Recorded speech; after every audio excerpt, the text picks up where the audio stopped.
Welcome back to the podcast, guys. Today we are joined by Laurie Riker, a global HR leader, coach, and also a keynote speaker, and an international best-selling author behind What's Next. Laurie, welcome to the podcast. You stole my thunder. Thank you for having me. It's really a pleasure to be here with you. To start, could you share a bit more about your background and what you Sure. spend most of your time Yeah. right So now? thank you. So I am a keynote speaker. I actually did a keynote in Paris last year on International Women's Day, primarily about compassionate leadership. So that's one of my superpowers, is really providing kind of the cornerstones of leadership through compassionate leadership and what those are. And I help organizations navigate through change using clarity and confidence, and primarily moving towards the statement or the question about what's next. So a lot of leaders, are in either transition, either personally or whatever. And so we eventually get to the question, what's next? And then my experience or expertise intersects with culture, leadership, and also, I would say, human behavior. And I help organizations transform from inside out.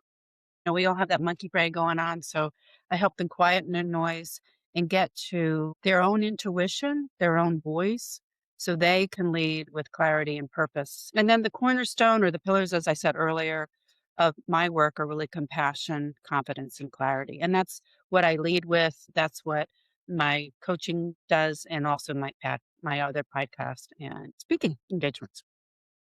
And when you look back, what were the big chapters of your career that shaped how you lead people today? And I what did mean, you learn the hard way? always lessons learned. And I wouldn't say lessons learned are the hardest lessons, but I think really leading through change and staying centered in who you are has probably been my biggest learning. I think leading through change instead of moving towards fear or moving from fear, leading from that confidence and leading with that intuitive voice, that inner voice, really transform not only yourself, but culture. And people notice, people stand up when you're standing within that clarity or in that silent voice that you have, that powerful voice that you have. You mentioned that you built What's Next. And what does What's Next mean to you, So, especially for the leaders who feel stuck or overwhelmed? so I think all of us get to that point one stage or another. Honestly, I think I've been there 3 times. But when I've answered that question, believe it or not, things happen, things come. Like, for instance, writing that international best-selling book, Women Who Influence. That was a what's next for me moment. And one of my kind of things that I think about in my head is I don't want to sit in a rocking chair when I'm, 80 or so and wish I would have. Being able to be a best-selling author internationally was absolutely one of my what's next. Also, being a keynote speaker in Paris, I have to tell you, being on stage and looking at all of the powerful women, the beautiful women out there, there's 300 plus. Talk about what's next. That was definitely a what's next and a goal come true. So I also believe that if you envision it, it can happen. You can make it happen. And so that's kind of where I start too is what's next and then envision what I want. What will bring me joy and how can I impact other? Because that's really important to me as well. And so the book is one, the keynote speaker in Paris is another. And being a coach, being a coach, I don't know if you know, but we're actually mirrors for people. We show you who you really are. It's partly intuition, but the power that you can start seeing who you really are really helps you be even more powerful in the world and create your own what's next. What problem it solves when someone picks up your book or maybe joins your work? What do you want them to make in how they think or act as a leader? So I think what I want people to think about is leading from compassion, I think is really important because that transforms culture, that transforms yourself, and that transforms the world, really. So leading from compassion for yourself and for others, it's really sitting in someone else's shoes and being able to walk in their shoes. And if you can imbibe that characteristic, that quality of a human, it really does transform others, yourself, and anybody around you. Does that make sense? Yes. You've written about the difference between pressure and clarity and how people don't follow a title, they follow trust. In your experience, what does real influence look like in a normal work week? Yeah, it's a great question. Appreciate you asking that. What does trust really look like in a typical work week? It really means to me building that consistency of what you say you're going to do, you do. So that consistency, I think people follow and they grow through compassion. So, and I think people start trusting that consistency. And without consistency, I don't think people will follow and or trust for that matter. So, really saying and doing what you set to do.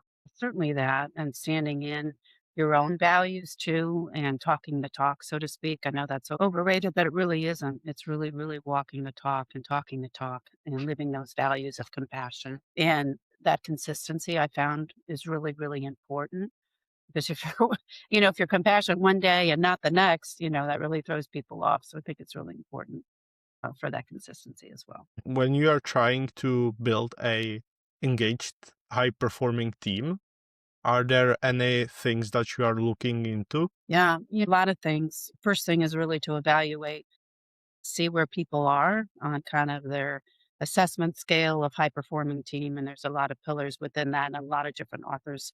But I think it's really important to understand where you are first.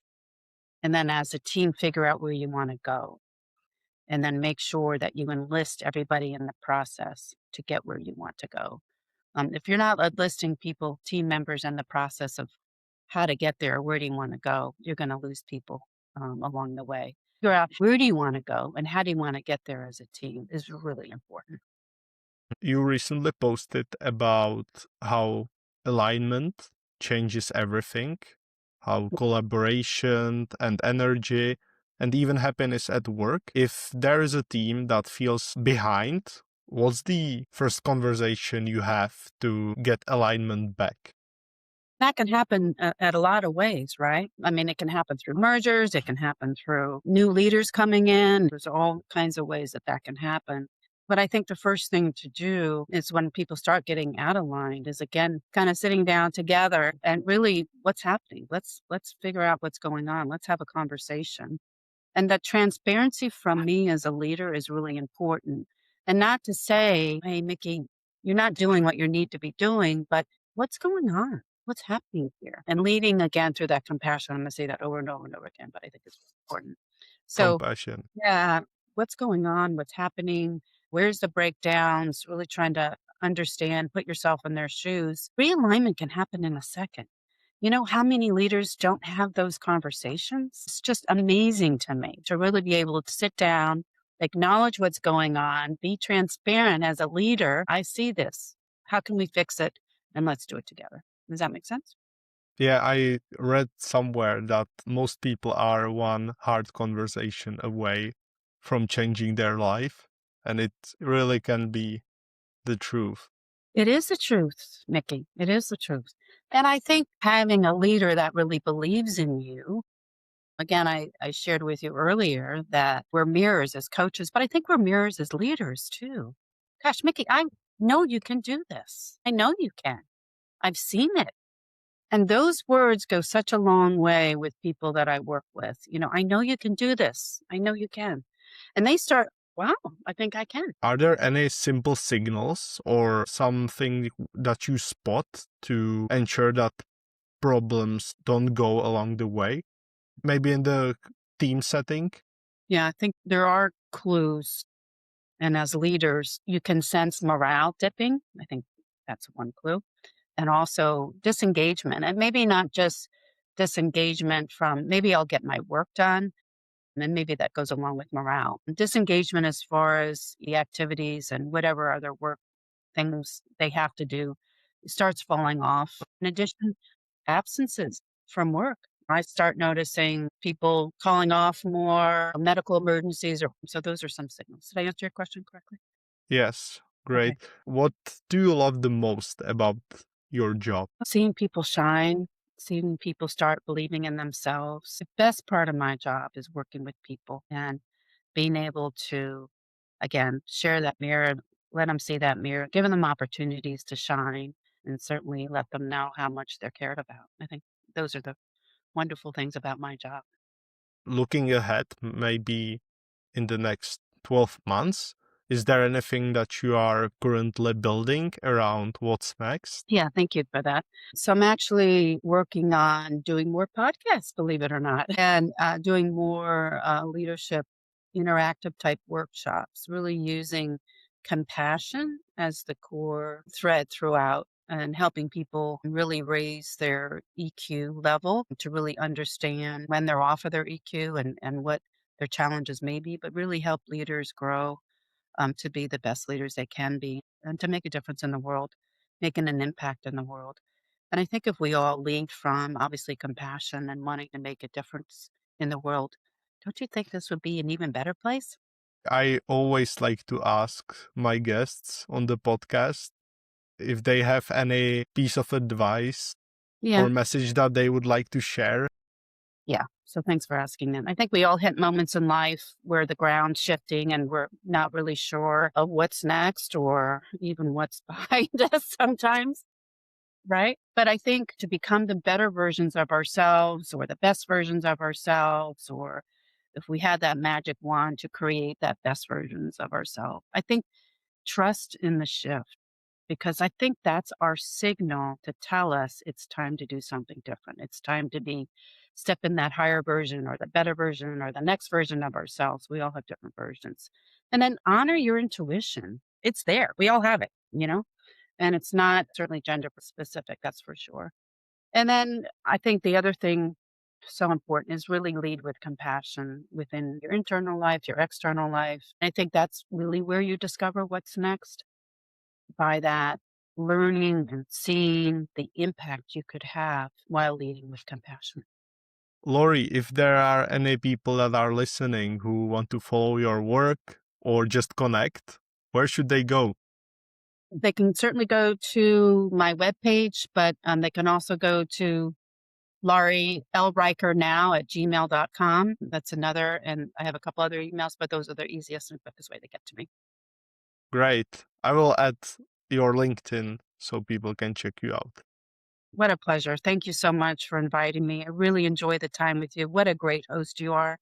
And hopefully we can connect again soon. So thank you. Thank you. You're Thank you welcome. guys for watching, and we'll see you in the next one. Bye, y'all.